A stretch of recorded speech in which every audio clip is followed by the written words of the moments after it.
अब सुने माँ दुर्गा जी की सातवीं शक्ति कालरात्रि नाम से जानी जाती है। इसका शरीर का रंग घने अंधकार की तरह है, एकदम काला है। सिर के बाल बिखरे हुए हैं, गले में विद्युत की तरह चमकने वाली माला है।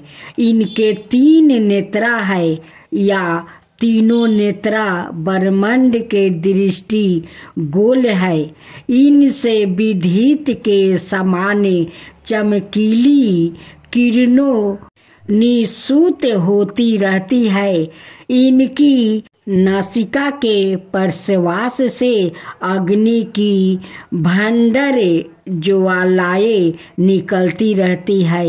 इनका वाहन गर्दभ गधा है। ऊपर उठे हुए दाहिने हाथ की वर मुद्राएं से सभी को वर प्रदान करती है।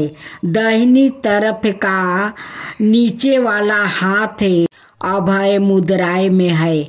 बाईं तरफ के ऊपर वाले हाथ में लोहे का कांटा और नीचे वाले हाथ में खरंग है। माँ कालरात्रि का स्वरूप देखने में अत्यंत भयानक है, लेकिन यह सदाए शुभ फल ही देने वाली है।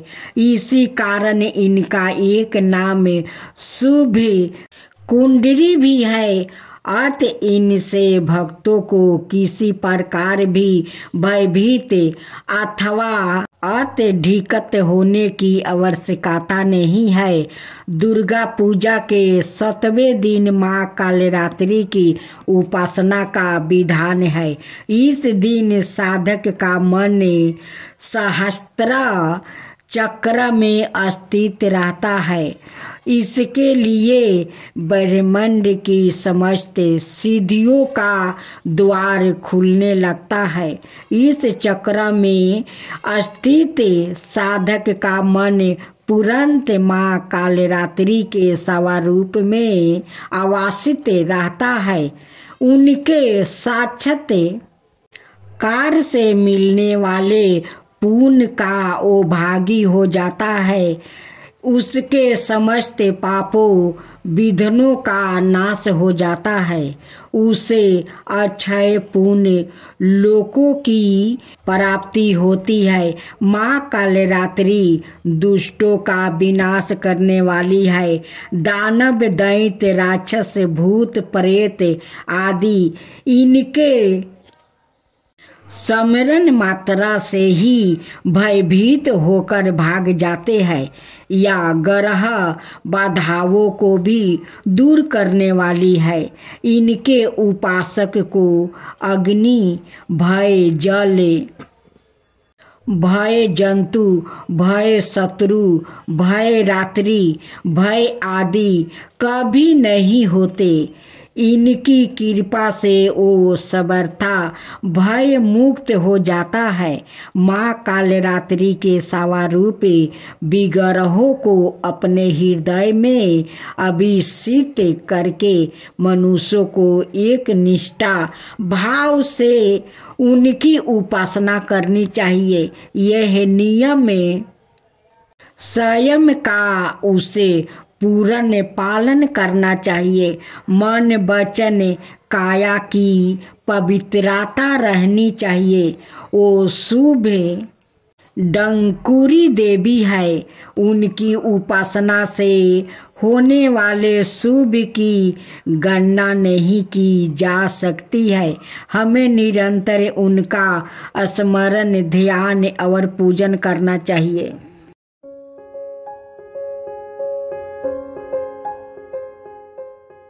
भक्तजनों, अब आप सुनेंगे देवी काली की कथा। देवी काली को शक्ति का साक्षात स्वरूप माना जाता है। माता रानी अपने भक्तों पर दया दृष्टि रखती है, लेकिन दुष्ट और दुराचारियों पर विध्वंस भी करती है। महिषासुर अति बलशाली दैत्य था जिसका संहार देवता भी नहीं कर सके। इसलिए देवी काली का जन्म हुआ। धार्मिक ग्रंथों में माँ काली के जन्म यह अवतार को लेकर कई मत है, लेकिन सब्र मनाए मत यही है कि माँ काली का अवतार दैत्यों के संहार के लिए हुआ था। नवरात्रि में हम नव दुर्गा यानी माँ दुर्गा के 9 अवतारों की पूजा करते हैं, लेकिन जब दैत्यों के संहार के लिए माँ काली का जन्म हो चुका था तो फिर क्यों माँ दुर्गा को कई अवतार लेने पड़े? आइए जानते हैं इसके बारे में। काली माँ की कहानी छठी सातवीं के देवी महात्म्य के प्रथम अध्याय में काली को महाकाली के रूप में दर्शाया गया है। ओ भगवान विष्णु के सोते हुए शरीर से देवी योग निद्रा के रूप में पैदा हुई ताकि ब्रह्मा और दुनिया को 2 राक्षसों मुद और कदब से बचने के लिए उन्हें जगाया जा सके। एक बार जब विष्णु जागे तो उन्होंने उन राक्षसों के खिलाफ एक लंबा युद्ध शुरू किया, लेकिन वो अभी भी पराजित थे और अपनी सफलता पर गर्व कर रहे थे। यह देखकर महाकाली ने महामाया का रूप धारण किया और दोनों राक्षसों को मंत्रमुग्ध करने के लिए चली गई। जब वो महामाया से विचलित हुए तो विष्णु ने उन्हें तुरंत मार डाला। बाद के अध्यायों में चंड और मुंड 2 राक्षस थे जो देवी दुर्गा पर हमला करते थे। दुर्गा इतनी उग्रता से जवाब देती है कि काली उसके माथे से निकलती है और उन दोनों को मार देती है। यहाँ काली को गहरे नीले रंग की त्वचा संधि हुई, आंखों वाला एक पतला चेहरा और खोपड़ियों की माला के साथ बाघ की खाल का कपड़ा पहने हुए बताया गया है। बाद में उसी युद्ध में राक्षस से रक्त बीज जिसके सेनापति चंड और मुंड थे युद्ध में काली का सामना करते हैं।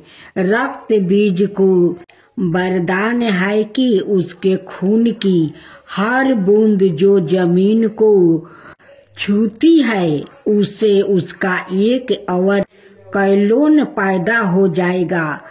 चौकी दुर्गा रक्त बीज को उसके अनगिनत कैलोनों के साथ हारने में असमर्थ है। काली उसके शरीर से उसका खून चूस लेती है और उसे हराने के लिए उसके कैलोनों को खा जाती है। रक्त बीज और दारुका दोनों मामलों में काली को दुश्मनों को हराने के बाद रक्त पिपासु के नसों में चूर बताया गया है और रक्त पिपासु की उसकी लालसा नियंत्रण से बाहर हो जाती है। शिव को फर्श पर शांत होकर हस्तक्षेप करना पड़ता है। जब काली क्रोध में आगे बढ़ रही होती है तो वो गलती से शिव पर पैर रख देती है और उसकी जीभ बाहर निकल जाती है। वो तुरंत शांत हो जाती है और फिर से दुर्गा पार्वती में विलीन हो जाती है। युद्ध में भाग लेने के बाद शिव ने पार्वती को काली काली तवाचा वाली कह कर चिढ़ाए। पार्वती बहुत आहत हुई और योग योग तक तपस्या करना शुरू कर दिया, जब तक कि उन्होंने अपना काला रंग नहीं खो देती है इसे त्याग नहीं दिया और गौरी सुनहरी तवाचा वाली देवी नहीं बन गई। उसका छिपा हुआ अंधकारमय अवतारण कोशिकी बन जाता है, जो क्रोधित होने पर काली बन जाता है। काली पूजा उत्सव देवी काली को समर्पित है और विशेष रूप से पश्चिम बंगाल, ओडिया और असम के भारतीयों क्षेत्र में मनाया जाता है। यह हिंदू कैलेंडर के हर महीने में अमावस्या के दिन मनाया जाता है। यह दीपावली के बाद शुरुआत होता है और दिनों तक चलता है। चौकी देवी काली महाविद्याओं में प्रमुख है। उनमें से प्रत्येक का काली पूजा से पहले अवतार का एक दिन होता है। काली माँ को फलों का प्रसाद बंगाल में खिचड़ी भोग के साथ निरामिष अर्थात बिना प्याज या लहसुन का मटन, मछली, करी, पायस, मिठाई और भाजा गहरे तेले हुए पकौड़े चढ़ाया जाता है। कुछ स्थानों पर प्रसाद के रूप में शराब भी चढ़ाई जाती है। अनुभवी पंडितों का कहना है कि लोग रात भर पंडालों में आते हैं और दिन की तुलना में रात में भीड़ बढ़ जाती है। पूजा आश्चर्यजनक रोशनी, प्रकाश और धावनी काली पूजा से पहले प्रत्येक दिन मनाए जाने वाले महाविद्याओं के अवतार और अंतिम महाविद्या कमलात्मिका के अवतार, जिसे कमलात्मिका जयंती के रूप में मनाया जाता है, दिवाली के दिन पड़ने के कारण उन्हें अक्सर तांत्रिक लक्ष्मी के रूप में माना जाता है। इसके कारण और इस के कारण कि लक्ष्मी को विष्णु की पत्नी के रूप में माना जाता है। उसके बाद इसे लाल गुलहल के फूलों और गुलहल की माला से सजाया जाता है, जो उनका पसंदीदा फूल माना जाता है। फिर काली पूजा पंडालों में काली मंत्रों और भजनों की मदद से की जाती है। उनकी प्रार्थना की जाती है और उनकी दिव्यता का आहन किया जाता है। यदि पूजा घर पर आयोजित की जा रही है तो मंदिर काली पूजा की पूजा सेवा प्रदान करता है, जहां भक्त की ओर से पूजा आयोजित की जाती है। मंदिर के पंडितों के पास पूजा के लिए सारी सामग्री तैयार है और भक्तों को बस कुछ निर्देशों का पालन करना है, जो मंदिर द्वारा इसमें